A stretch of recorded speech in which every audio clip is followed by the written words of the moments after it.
cando enseño a galería non estou borrando nada, nin estou escollendo exactamente que poñer, non? Un pouco pues, abrir a todo o que hai aí e reflexionar un pouco sobre iso.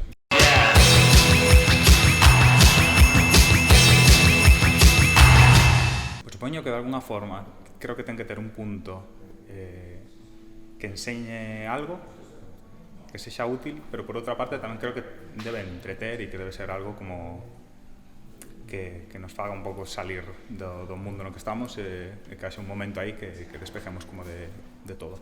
Eu cando enseño a galería non estou borrando nada, nin estou escollendo exactamente que poñer, non? Un pouco pues, abrir a todo o que hai aí e reflexionar un pouco sobre iso. Supoño que foi como ese proceso de enfrentarme ao meu propio arquivo, ás miñas imaxes, a miña intimidade e expoñer todo iso, creo que foi un pouco o que máis me custou. Xurdiu, creo que do propio dispositivo, porque como era dai de onde sacaba todo o material, creo que me pedía o feito de que fose directamente a pantalla, non?